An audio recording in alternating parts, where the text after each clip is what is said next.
हरि हरि गोविंद श्री हरि हरि गोविंद हरि हरि हरि गोविंद श्री हरि हरि गोविंद। श्री शरणागतिस्तबकः।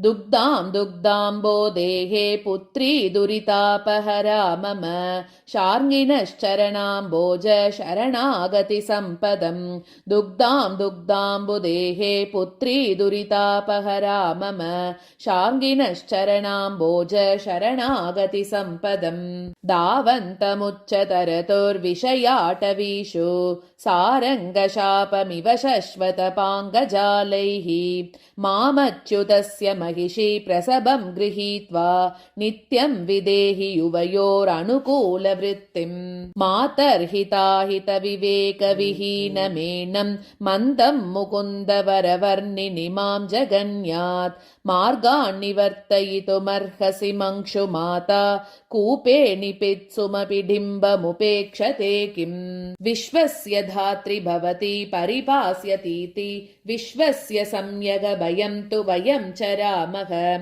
निःश्रेयसं गमय वा निरयं नयेद्वा कीर्तिं लभस्य यदि वा महतीमकीर्तिम्। उच्चैरकृत्रिमगिरो यदि नाब्धिघोषाः उन्मादिनां फणितय स्मृतयश्च नो चेत् नारायणप्रणयिनीं नमतो मम त्वां नैश्रेयसी न भविता कथमम्ब सम्पत्। गीतोपदेश गुरुपत्निकृतागसो मे गोप्त्री त्वमेव भवताद्भवतापभाजः। आत्मावनेप्य कुशलैरपरैः सुरैः किं बद्धः स्वयं किमु विमोचयिता बतान्यम्। कर्माहृतिर्मतिरुपास्तिरिति प्रतीतैः मुक्तो मुरान्तकविलासिनि मुक्त्युपायैः अस्मादृशस्तव जगत्यनुकम्पनीयः नानापराधनिधिरम्बन लभ्यतेऽन्यः।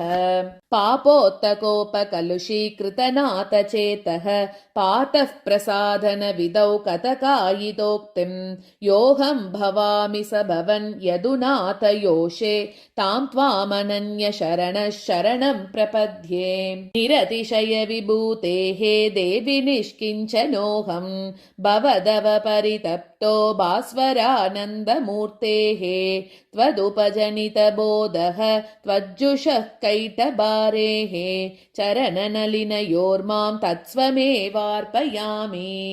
महति भवती मामार्याणां कुले समजीजनत् भवपथपरिश्रान्त छायातरूणनयद्गुरून् शरणवरणं साङ्गं शौरावशीकरदिन्दिरे किमिह बहुना सम्पूर्णो मे चिरेण मनोरथः।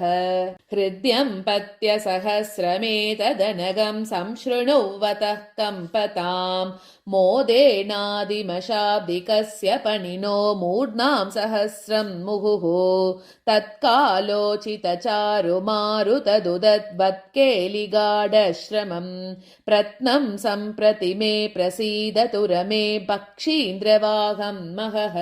येयं नाद्रियते कृतिः कतिपयैः ईर्ष्यागृहीतैर्जनैः चित्रं सैव विपश्चितामकलुषे चित्ते विधत्ते पदम्। विश्वस्याम्ब मनोदुनोति दयिता विश्लेषिणां या नृणां नो किं कोकिलकाकली भवति सा तोषाय योषाजुषाम्। बहुस्तबकबासुरस्तवनवस्तव स्वस्तरुः प्रशस्त विबुधस्तुतस्त्रियुगनायिके वस्तुतः समस्तमपि वाञ्छितं वितनुते सदानन्दन स्थितिः सुरबिलैरसैरपि दिशो दशामोदयन्। श्लोकाश्लाघावसरतरलीभूतवेदः पुरन्द्री चूडागुच्छ प्रसृमर मधुस्रोदसा जातसाम्यः। विश्वाम्ब त्वद्गुणपरिचये वीततन्द्रान् सुधीन्द्रान् प्रीणन्त्येते मम परमनो भैरवादीरवादाः अम्ब त्वद्गुणलेशपेशलमिदं डिम्बस्य मे जल्पितं साकं लोकपतिस्त्वया निशमयन्नाकं विधातुः पदं मोक्षं चाननुरूपमेव गणयन्मोदान्महौदार्यवान् मन्ये सम्प्रति पारितोषिकमसावन्वेषतेयं हरिः समस्तगुणशेवदेरमृतकल्पसूक्तेस्तव स्तवस्य परिशीलनात् फलमुपैति यः प्रार्थितं लभेत यतिवेतनं सुरभिदुग्धदोहाजनः सकाममुपमीयते जननि तेन नैवेतरः सानन्दं ये सरसमनस स्वादुलक्ष्मी सहस्रं जेगीयन्ते जगति जनित श्रीनिवास प्रसादं शान्तत्रासां विदति ममितां शर्मणां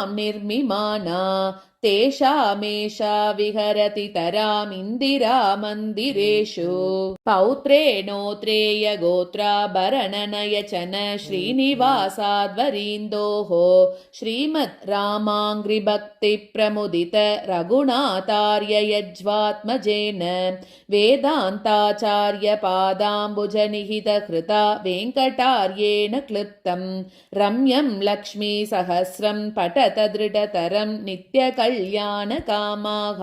पौत्रेणोत्रेय गोत्राभरणनयचन श्रीनिवासाद्वरीन्दोः श्रीमद् रामाङ्घ्रिभक्तिप्रमुदित रघुनाथार्य यज्वात्मजेन वेदान्ताचार्यपादाम्बुजनिहितकृता वेङ्कटार्येण क्लृप्तं रम्यं लक्ष्मीसहस्रं पठत दृढतरं नित्यकल्याणकामाः यदक्षरपदभ्रष्टं मात्राहीनं च यद्भवेत् तत्सर्वं क्षम्यतां देवी महालक्ष्मी नमोऽस्तु ते विसर्गबिन्दुमात्राणि पदपादाक्षराणि च न्यूनानि चातिरिक्तानि क्षमस्व हरिवल्लभे इति श्रीमद्वेङ्कटाध्वरिविरचिते श्रीलक्ष्मीसहस्रे शरणागतिस्तबकः इति श्रीमद्वेङ्कटाध्वरिविरचिते श्रीलक्ष्मीसहस्रं सम्पूर्णम् श्रीवेङ्कटाध्वरिस्वामिने नमः श्रीमते निगमान्तमहादेशिकाय नमः श्रीमते रामानुजाय नमः श्रीमते हयग्रीवाय नमः श्री पद्मावती समेत श्रीनिवास परब्रह्मणे नमः।